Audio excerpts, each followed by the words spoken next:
What's up, Taekwondoistas? Happy Sunday. Welcome to my Taekwondo journey where I talk about how I use Taekwondo in my daily life and life lessons from a martial artist perspective.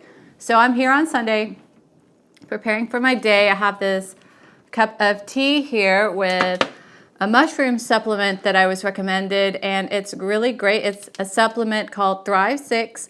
And it's really great for immunity and mental clarity and focus. It's this. It's new. I'm just trying it out, so I'll let you know how it goes and how it's helping. It's got reishi, lion's mane, shaga, cordyceps. I know that some of these are even good at preventing cancer, fighting cancer. But I'm excited about this and how it's going to help my mental focus. I wanted to continue the leadership series with some thoughts on some books I've read on leadership. And I know the other video was super long and I got cut off at the end, but I'm going to try not to ramble so much because I've got Taekwondo coming up anyway. All right, so continuing this, it's your ship book. I did get super excited about the Build Up Your People section. And it is my favorite section because I believe that, people with a purpose really make a company, and you could go to a job to make money just for that, or you could go to a job to build a legacy. And it really is a difference, in culture and in productivity and in life value that you get from building up your people. And it says here that, delegating responsibility to your people is extremely important. I do know a lot of managers who micromanage and they don't believe in their employees. And the reason why they have to micromanage is because they don't give that autonomy and that respect and that faith in their employees to do their best. So it's a self-fulfilling prophecy, really. You don't treat them well, you don't believe in them, they know it. And inside they internalize that because most people don't understand how to use their subconscious to control their actions and thoughts. So their subconscious says, hey, I'm not good enough. I can't be trusted to do this. I need my manager to do this for me and to manage me. But when their manager says, hey, you could do this, you might be scared, then you go about and do it, and it builds your confidence. And even if you make mistakes, you still learn from those mistakes and you grow. And just knowing that you have the support of your manager is super, super important. So just throw yourself out in the deep end, have support, see if you swim, have that safety net and support from your leadership, from your management, and that is the best. I'm not going to go too deep into this. This is a really excellent book. The first time I read it, I didn't think it was that excellent, but I had a manager that, believed in it so much, and he was an excellent manager, one of the best I've ever met. So I read this again about 5 years later, seeing how most companies run, and it is, simple techniques, but they really, really make a difference. Just really quick, he talks about how the Navy used to have certain jackets to, weather the storms, like weatherproofing jackets.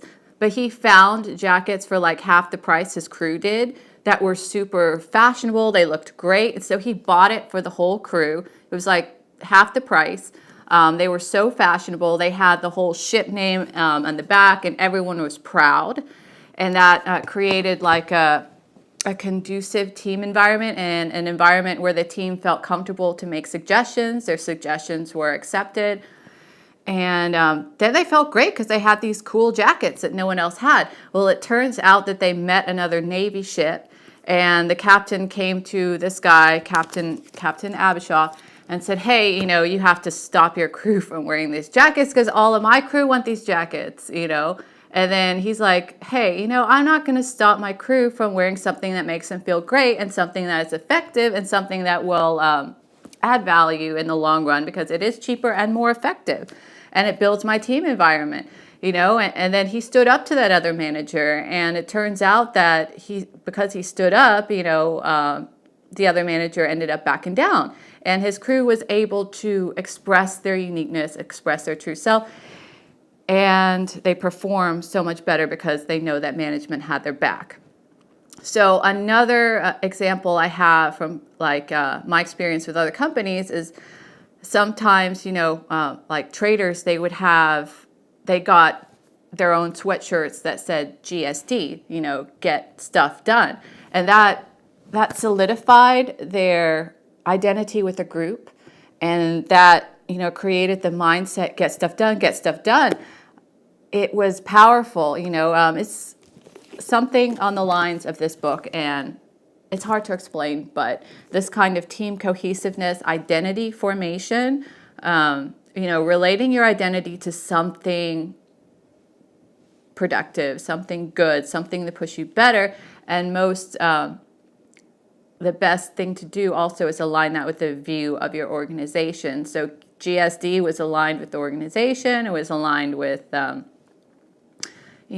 their identity. It really pushed them to produce more, to be more, and to leave their legacy. So that's all I want to say about that. I talked way too long. Let's get into this book that I really, really love, 7 Hidden Reasons Why Employees Leave. I read this and I found it so true, so accurate. Like, I have identified with all of these things. It is like a secret book that managers don't want to read because it has the truth. And as you can see, I totally marked this up. I also have some great ideas I want to implement in the work that I do as well from this book. So just really quick, let's touch into some points that are awesome about the book. They talk about exit surveys. Exit surveys are very important because a lot of times people brush through the exit surveys, whether it's because they feel bad that the employee is leaving.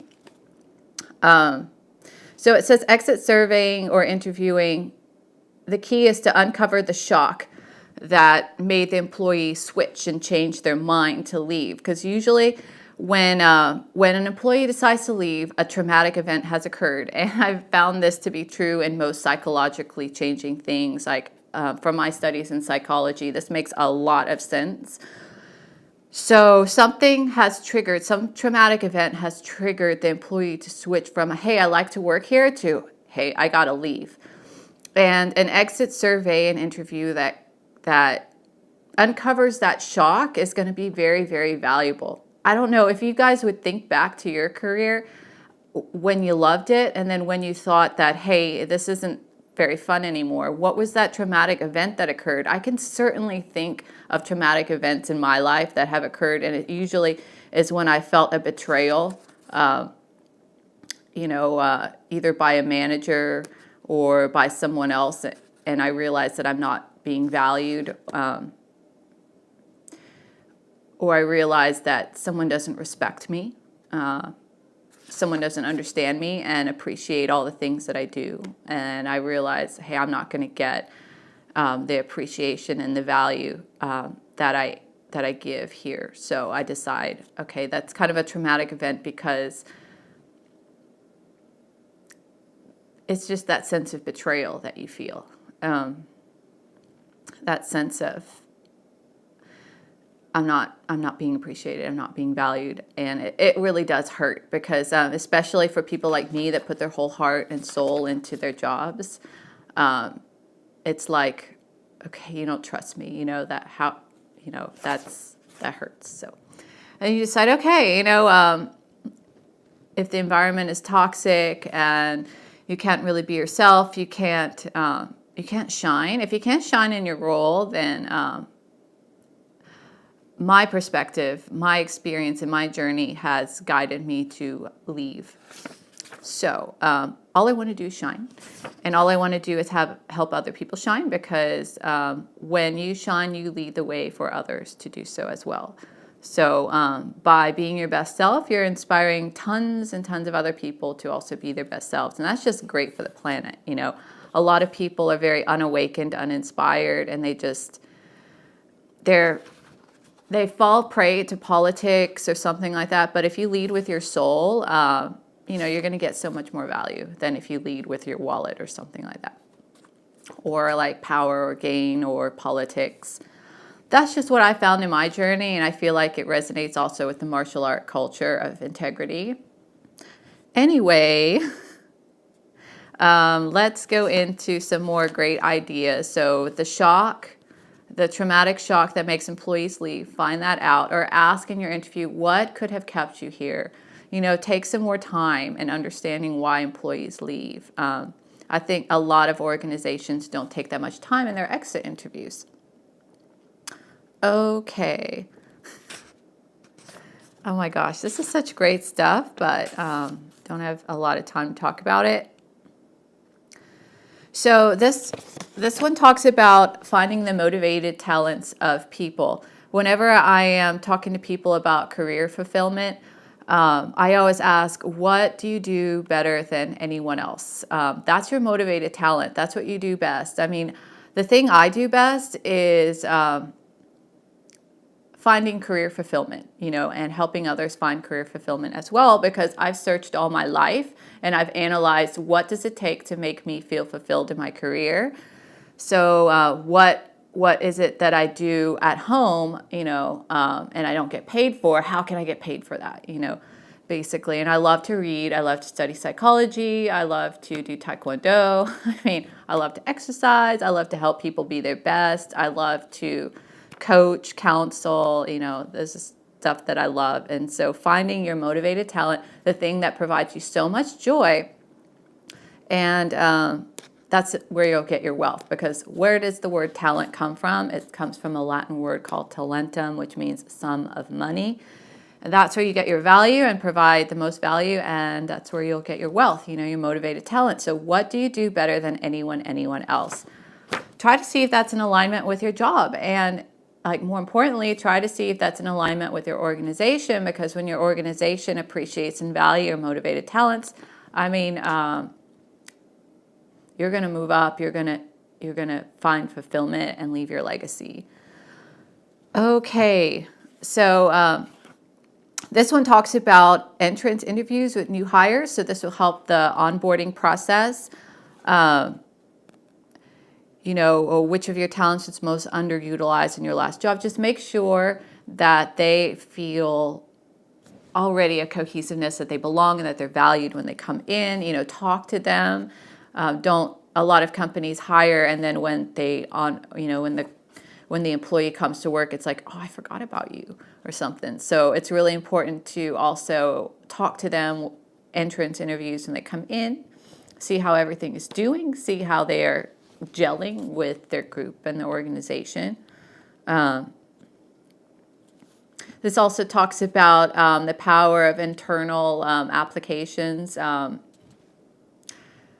like assessing internal employees for job opportunities, because they've already been in the company, they know people, they know the processes. This is a very rich pool of talent, and then they'll feel like they're valued, and then maybe they're in a bad situation. Maybe they're working for a bad manager and they like the company, they like the work, but they just, they need out. What better way is to keep the talent retained in the company by figuring out what's missing for fulfillment, and then seeing if there's a position that can help them with a group that's more better aligned, because every group is impacted by their leadership, and maybe the manager of that group has a personality that resonates more with that person. And so you can add a lot of value by connecting them, and it's all about matchmaking.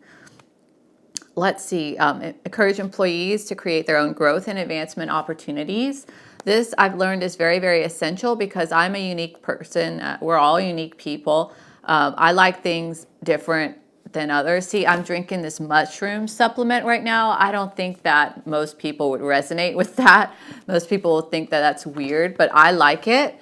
So I think it's helpful for everyone to just think about what lights them up, what creates fulfillment in their life and joy in their life, and just go for it, create it. You could probably create it within your company. A lot of firms are taking in millennials right now, and millennials are very free-spirited. They create their own reality, they know. So I think that's really advantageous to have a lot of millennials at your firm, because there's all this fresh entrepreneurial energy, and there's all, that's what creates life in a company. A company will never be old if its entrepreneurial spirit is still there. And a lot of millennials bring that in. And so the vibe of most corporations now that I found is you create your own career, you create your own reality. So I love it. Reason number 5 that employees leave, feeling devalued and unrecognized. That's exactly what I spoke about before. It gives you tips on how to encourage, a culture of appreciation, a culture of inclusion. Really, really awesome tips here. Another reason employees leave is stress from overwork and work-life imbalance. I think that a lot of companies that I've seen, they try to get on with a lean staff. And, sure, lean staff makes budget, but it also makes people feel overworked. And it also makes people that, will drive people away. It's pretty obvious. And also, people can't provide the quality service that they can if they're overwhelmed. And I believe life is all about service. And, if you give good service, you give good value. And that's better for everyone. If you have a set of employees that are given great service, you're going to be more productive as a company. You're going to be more profitable. So I don't really understand this whole lean staff thing that so many companies love. It doesn't make sense to me because the employees are not as happy and the company's not making enough money because their customers are not getting the service that they deserve. But of course, it depends on the employees. Some employees are not really conscious, like awaken. When I say conscious, I mean like mindful. And they might not understand the value of creating great service. I didn't understand it. I was at that level. I was unawakened one time, in my 20s where I just went through the process of the job. And it's not just going through the process. It's about putting your heart in it, seeing what else you can do to create value. It is giving. It is, there's cultures or there's people that like to take and there's people that like to give. So the people that love to give and who are service oriented are the greatest employees for any firm because they're going to provide the most value. People who are there to take, narcissistic personalities are going to take the profitability away because it's all about themselves. And it's all about what can you do for me rather than what I can do for you. Fulfill the needs that are out there. There's so many needs. And that's why it's so easy to make money because everybody always needs something. For instance, there is, the whole hotels not letting you check in before 3 p.m. or something. What if you come early and you're in an international flight and you come at 10 a.m.? You're so tired. You're going to have to walk around, until 3 p.m. to check in. What if a hotel said, hey, you're tired.